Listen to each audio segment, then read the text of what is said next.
آپ چاہتے ہیں کہ آپ کی جو آنے والی نسل ہے یا جو موجودہ نسل ہے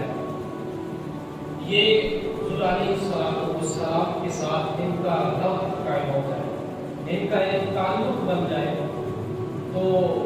اس کا ایک نسخہ میرے مرشد کریم نے جو عطا فرمایا ہے وہ فرماتے ہیں اگر بندہ چاہتا ہے کہ اس کی نسل حضور کے ساتھ جڑ جائے، حضور کے ساتھ اس کا تعلق، اس کا ربط قائم ہو جائے، تو اپنی نسلوں کو حضور کے حسن مصطفیٰ کے تذکرے سناؤ۔ جب اپنی نسل کو حضور کے حسن کے تذکرے سناؤ گے تو ان کے دل میں مصطفیٰ کریم کی محبت و الفت اجاگر ہوگی۔ کیوں؟ کیونکہ انسان کی جو طبع ہے، جو انسان کی حقیقت ہے، وہ حسن کی طرف مائل ہوتی ہے۔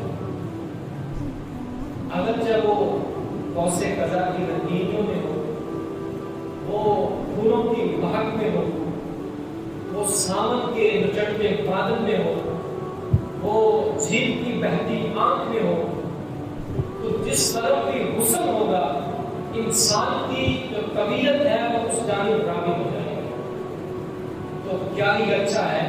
جب انسان کی طبیعت میں راغبی حسن کی طرف ہونا ہے، تو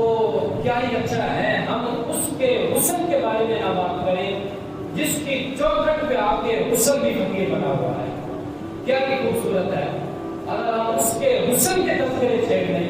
کہ جس کی چوکھٹ پہ آ کے جمال بھی غلام بنا ہوا ہے، جس کی چوکھٹ پہ آ کے حسن بھی پانی بھرتا ہے، کیا اگر ہم اس کے حسن کے تذکرے اپنی اس آنے والی نسل کو سنائیں گے تو کیا ان کے دل میں عظمت مصطفیٰ، معرفت مصطفیٰ بڑھے نہیں یا نہ بڑھے گی؟ تو یہ جو نسخہ ہے آنے والی جو ہماری نسلیں ہیں ان کو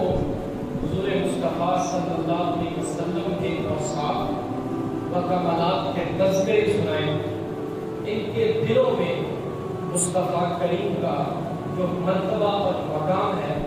وہ مزید اجاگر ہوگا اور مزید بلند ہوگا۔